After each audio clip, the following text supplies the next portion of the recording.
ورحمة الله وبركاته. إن الحمد لله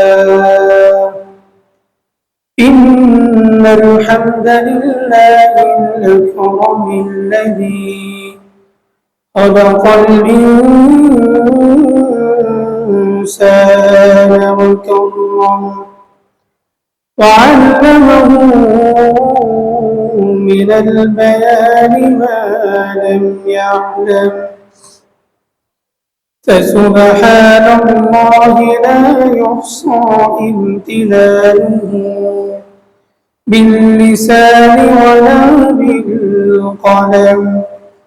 نشهد أن لا إله إلا الله وحده لا شريك له، ونشهد أن سيدنا وسندنا وحبيبنا وطبيبنا وحبيب أرواحنا محمد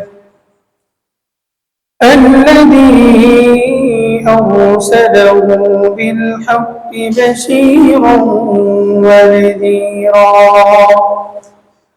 فداعيا إلى الله بإذنه وسراجا وقمرا منيرا. أما بعد، فقد قال الله تبارك وتعالى في كلامه المجيد وفي فرقانه الحميد: أعوذ بالله من الشيطان الرجيم. بسم الله الرحمن الرحيم. وإذ قال لقمان لابنه وهو يعظه يا بني لا تشرك بالله إن الشرك لظلم عظيم.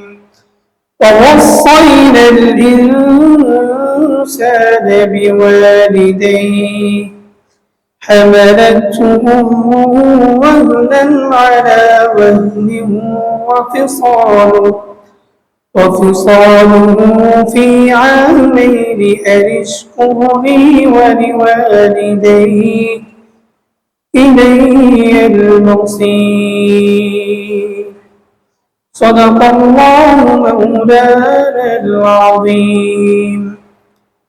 وقال النبي صلى الله عليه وسلم: رضا الرب في رضا الوالد وسخط الرب في سخط الوالد، أو كما قال النبي صلى الله عليه وسلم.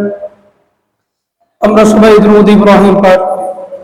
اللهم صل على محمد وعلى آل محمد كما صليت على إبراهيم وعلى آل إبراهيم إنك حميد مجيد. اللهم بارك على محمد وعلى آل محمد كما باركت على إبراهيم وعلى آل إبراهيم إنك حميد مجيد. মহান আল্লাহ জাল্লা শানুহু আম্মা নাওয়ালুহু ওনার আলিশান দরবারে লাখো কোটি শুকরিয়া যে মহান আল্লাহ রাব্বুল ইজ্জত ওয়াল জালাল অত্যন্ত দয়া করে মায়া করে স্নেহ করে আমাদেরকে আল্লাহ সুবহানাহু ওয়া তাআলার পবিত্র ঘর মসজিদে আসার সুযোগ করে দিয়েছেন। এই জন্য আমরা কালিমাতুশ শুকর আদায় করি আলহামদুলিল্লাহ। প্রিয় মুসল্লিয়ান কিরাম, আজকে আমাদের আলোচনার বিষয়বস্তু হচ্ছে আল্লাহ রাব্বুল আলামিন সাইয়্যিদুনা লুকমান আলাইহিস সালাতু ওয়াস সালাম ওনার কিছু নসিহত যিনি তার সন্তানদেরকে করেছিলেন, ওই নসিহতগুলো আল্লাহ রাব্বুল আলামিন নবী আকরাম সাল্লাল্লাহু আলাইহি ওয়াসাল্লামকে জানিয়েছেন এবং অবতীর্ণ করেছেন। যে নসিহতগুলো প্রত্যেকটা পিতা তার সন্তানকে নসিহতগুলো করা জরুরি। ইনশাআল্লাহ আমরা এই নসিহতগুলো সম্পর্কে জানবো। সাইয়্যিদুনা লুকমান আলাইহিস সালাতু ওয়াস সালাম তিনি তার সন্তানদের জন্য পাথেয় হিসাবে কি নসিহতগুলো করেছিলেন। পিতা হিসেবে সন্তানকে নসিহত করা অত্যন্ত জরুরি। আমাদের সমাজের মধ্যে এমন অনেক সমাজ আছে যে সমাজের মধ্যে পিতা নামাজি, ছেলে নামাজি না। মা পর্দা করে কিন্তু মেয়ে কি করে না, পর্দা করে না। বাবা ইসলামের পথে চলে, সন্তান ইসলামের পথে চলে না। বাবা শীতের সময় ঠান্ডা পানি দিয়ে উজু বানিয়ে মসজিদে আসে নামাজের জন্য, সন্তান ঘুমিয়ে থাকে। মা নামাজ পড়ে কিন্তু মেয়ে নামাজ পড়ে না। কিয়ামতের ময়দানে ওই সন্তানেরা পিতা মাতার জন্য মামলা দায়ের করবে, রব আমাদের পিতা মাতা তো সঠিক লাইনে ছিল, তিনারা তো আমাদেরকে গাইড করে নাই, নসিহত করে নাই, উপদেশ দেয় নাই, আদেশ করে নাই। এই কারণে আজকে আমরা জাহান্নামে চলে আসছি। সুতরাং আমাদের সাথে সাথে আপনি তাদেরকেও পাঠাও করেন। এই জন্য আপনি একজন আদর্শবান পিতা, নামাজি পিতা। পিতা হিসেবে আপনার দায়িত্ব আপনার সন্তানকে সঠিক লাইনে নিয়ে আসা। আপনি নামাজ পড়তে যাবেন, আপনার সন্তানকেও নামাজের কথা বলবেন। মা হিসাবে আপনি যখন পর্দা করবেন, আপনার মেয়েকেও ওই পর্দার আদেশ দিবেন। আপনি মা, আপনি শালীন পোশাক পরিধান করলেন আর আপনার মেয়েকে বেপর্দায় রাস্তায় জিন্সের প্যান্ট পরে ছেড়ে দিলেন, তো কিয়ামতের ময়দানে আল্লাহ তাআলা জিজ্ঞেস করবেন, তুমি তো জানতে যে পর্দা করা ফরজ, তুমি পর্দা করতা কিন্তু তোমার মেয়েকে তো পর্দা করাও নাই। সুতরাং আজকে ওই তোমার মেয়ের সাথে সাথে তোমাকেও আজকে জাহান্নামে যেতে হবে। এই জন্য প্রিয় ভাইয়েরা আমার, নসিহত এটা আমার জন্য, আমার সন্তানের জন্য, সকলের জন্য থাকা জরুরি। আমি শুধু সঠিক লাইনে থাকলে চলবে না, আমার পরিবার, আমার পরিজন তারা সঠিক লাইনে আছে কিনা এটাও আমার কর্তব্যের মধ্যে পড়ে। আল্লাহ তাআলা বলেন, ও আনফুসাকুম ওয়া আহলিকুম নারা, আগুন থেকে তুমি তোমার নিজেকে বাঁচাও এবং তোমার পরিবার পরিজনদেরকেও বাঁচাও। আপনি অভিভাবক হিসাবে আপনি কি শুধু জান্নাতে যাবেন?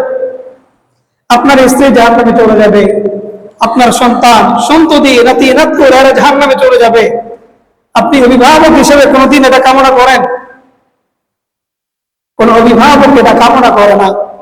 তো এই জন্য পিতা হিসাবে, মা হিসাবে, অভিভাবক হিসাবে এটা আপনার নৈতিক দায়িত্ব যে আপনার সন্তানকে নসিহত করা, তারা কোন লাইনে আছে, তাদের কিভাবে লাইনে নিয়ে আসবেন, ওই ফিকির করা। সাইয়্যিদুনা লুকমান আলাইহিস সালাতু ওয়াস সালাম তিনি তার সন্তানদেরকে প্রথম যে নসিহতটা করলেন শিরক সম্পর্কে। কি সম্পর্কে?